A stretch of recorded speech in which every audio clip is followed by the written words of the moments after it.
Now let's look back at that example from the previous page to look at the 95% confidence intervals on the number line. So the formula for the 95% confidence interval again was the sample statistic plus or minus the margin of error. And in this case, the sample statistic is the sample proportion plus or minus 2 standard errors.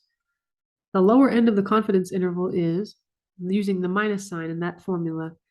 So first we'll use minus, and that's what we get here. Sample proportion minus 2 standard errors, and then we'll use the plus to get two different numbers. Even though that formula has a plus and a minus, it looks like one thing, but it really represents two numbers. So we'll do the sample proportion plus 2 standard errors. That's the second thing to do. Okay, and that ends up giving us their confidence interval from the smaller one to the bigger one. Every confidence interval defines an interval on the number line that is centered at the sample proportion. For example, suppose a sample of 100 part-time college students is 64% female. Here is the 95% confidence interval built around the sample proportion of 0.64. So remember, it's the sample proportion. So first, we figure that out, and that should be given. There's something that statisticians should find out, or people doing the study will find out. And then plus or minus 2 times the, let's see, that point, same number we used before, 0.049. 0.049. And then they did the one with subtraction, so 0.64 plus, or sorry, minus 2 times 0.049. They did that on the left-hand side and got 0.542. And then they did the one with the plus sign to have the larger number, or the upper limit of the confidence interval, and got 0.7338. So we know that the margin of error is a confidence interval, or sorry, the margin of error in a confidence interval comes from the standard error in the sampling distribution. For a 95% confidence interval, the margin of error is equal to 2 standard errors. This is shown in the following diagram. So it's like I said, it's centered around that sample proportion. That's the one right in the middle. And then 2 standard errors to the right is the upper limit one with the plus we saw up here. And the very leftmost part of the confidence interval, the smallest part, is the proportion we got from with the minus, the sample proportion minus 2 standard errors. Now let's see.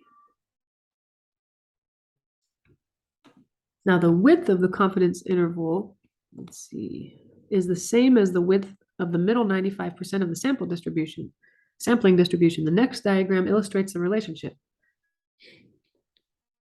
So here's the confidence interval on a number line. And then the most 95% of the sample is in this interval here that they're showing. The rest, the 5% outside the 95%, is either on the right or the left.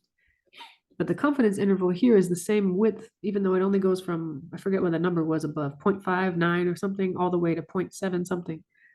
It's the same width as the width of the sample distribution.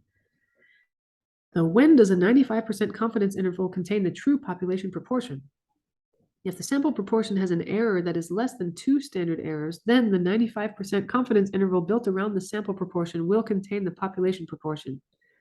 The sample proportion is 0.64, the sample proportion of 0.64 is within 2 standard errors of 0.60. So 0.60 is in the 95% confidence interval built around 0.64. So they kind of pointed it out here. Yeah. Here's that value they mentioned. The sample proportion 0.64. I think they're pointing at it with this green arrow here. Is within 2 standard errors of 0.60. So it is within the confidence interval. Now in the following figure that we'll see below, the sample proportion 0.72 is not within 2 standard errors of 0.60. So 0.60 is not in the 95%. Oh, I think they should say 0.72 is not within the 95%. Oh, wait. What the heck? Oh, they're building this next diagram, I'm sorry, is building a confidence interval within a different numbers. I'm sorry. I thought they were talking about the same numbers. Okay, so this one must be centered around. Yeah, okay. In the following figure, the sample proportion 0.70 is not within 2 standard errors of 0.60. So 0.60 is not in the 95% confidence interval built around 0.72. How confident are we that a 95% confidence interval contains the population proportion? Okay. The following are three confidence intervals for estimating the proportion of part-time college students who are female.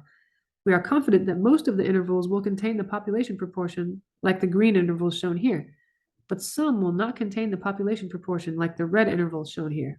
Okay, let's take a look. So this first one, notice that the number that they were interested in this first top one was 0.64, and that is within this confidence interval. That's why they've put it in green. It is in there. Okay. Same thing for this 0.57. That is within the confidence interval here.